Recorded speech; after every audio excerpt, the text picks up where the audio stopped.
Salute. How y'all doing? My name is DerrickCWilliams.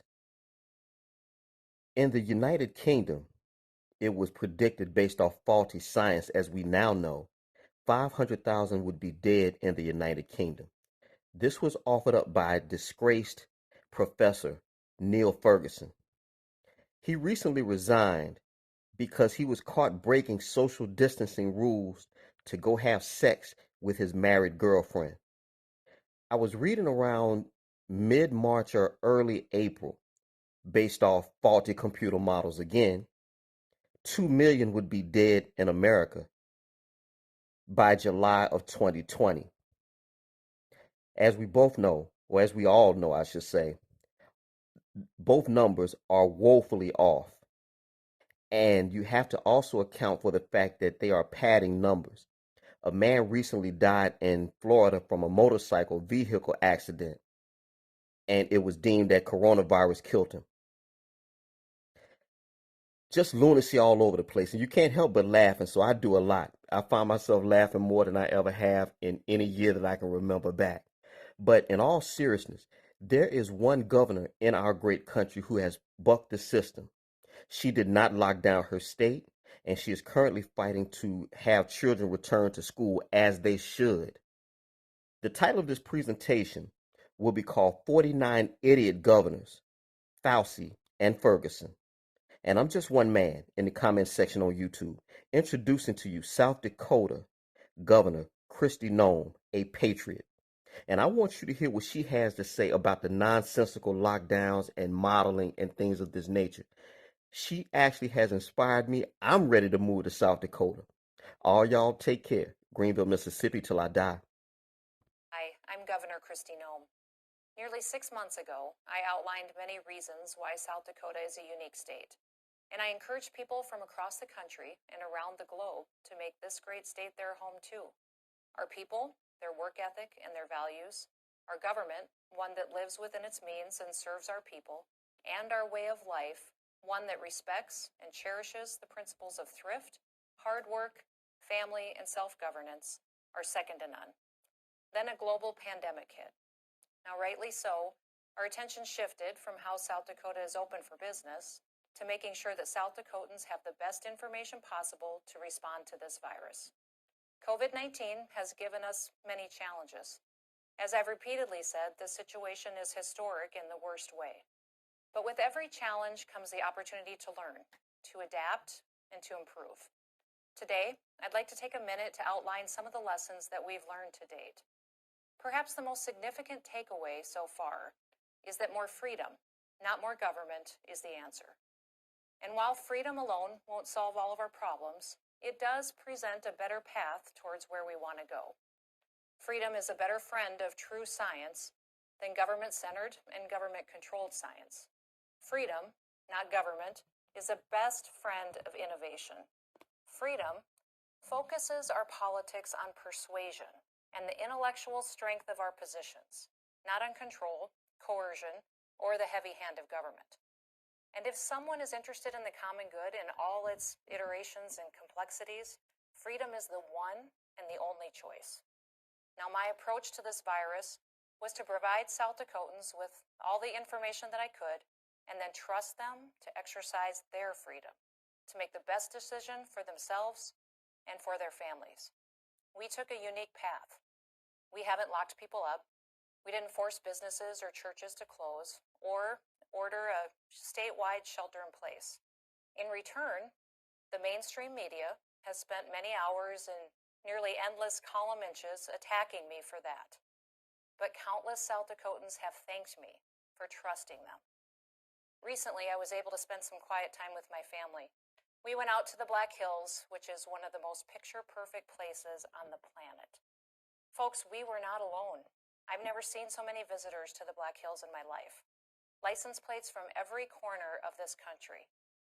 You see, while the media was attacking me, the people were watching. As many of my peers applied a one-size-fits-all lockdown, ordinary Americans, the lifeblood of this nation, they saw what we were doing. And many said that's exactly the way I want my government to treat me, to trust me, not dictate to me. So that leaves me to wonder, what does this say about the state of our media? The mainstream media attack those who push for freedom and for people to be able to make the best decisions for their families. But politicians who take away people's freedoms and enforce lockdowns are praised and shielded from real scrutiny. So this brings me to the question of modeling. While modeling certainly has a place, models have two major shortcomings. No model can actually predict the future, especially when it's based on data that is incomplete. And no model is capable of replacing human freedom as the best path to responding to life's risks, including this virus. That is why central planning of the economy has failed every time the government has tried it. In South Dakota, we saw modeling as a tool, and we used it to be prepared for a worst-case scenario. I thank God that the worst case hasn't happened, but we were ready, and we are still ready if it does. But there is no model that can take into consideration all of the factors that make real life work. A blind reliance on insufficient modeling has led some politicians to institute disastrous lockdowns that have not only jeopardized their people's health and their welfare, but also created conditions for a financial catastrophe that will cause untold burdens and costs on their people for generations. Now, this financial burden of government lockdowns makes one thing clear. Urban life isn't necessarily all that it's cracked up to be. In South Dakota, the rural life is often a preferred way of life. Folks want to stay on the land their grandfathers and their grandmothers once farmed. They want to stay in the communities that they have called home for generations. They want to eat in a small mom-and-pop restaurant, visit some of the world's most beautiful places, and have their kids spend more time with a tackle box than an Xbox. So sure, big famous cities like New York are home to some iconic buildings and some really great museums. But they also come with traffic, with noise, and in a post-COVID world, plenty of sanitation issues. Now, as we've thought throughout this pandemic, population density does come with a steep cost. Some think COVID-19 will accelerate the move of people out of cities. That story is still being written. But one of the few things we know about this virus is that density is one of the key factors contributing to its spread. Because of that, New York and Silicon Valley may look very different in the future. But the lessons from this virus don't stop at city limits. While many can work remotely from their laptops indefinitely, a key takeaway from COVID is that America's essential workers, the farmers, the ranchers, truckers, plumbers, grocers, healthcare workers, the builders and producers in this country are more critical than ever. The fundamentals of life haven't changed. People still need basic necessities to survive. Grocery stores need to stay stocked, the lights need to stay on, and doctors need to keep seeing patients. To the builders, the producers, and the essential workers scattered throughout the country, if you've seen how South Dakota has managed this pandemic, and you like what you've seen, come to South Dakota. To those professionals who will be working from home permanently, if you value our way of life, where people love freedom, smaller communities and lots of wide open spaces, I want you to think about doing your work from a new home in South Dakota. And to business owners in other states who are frustrated that your business was forced to close, South Dakota has the friendliest tax and regulatory system in the nation. We didn't order businesses to close.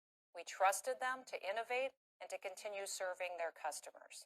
And we'd love for you to do your business here as well. South Dakota truly is open for business. Now, not all governors trusted their people, but I did. Different paths mean people have different choices, and South Dakota chose common sense solutions.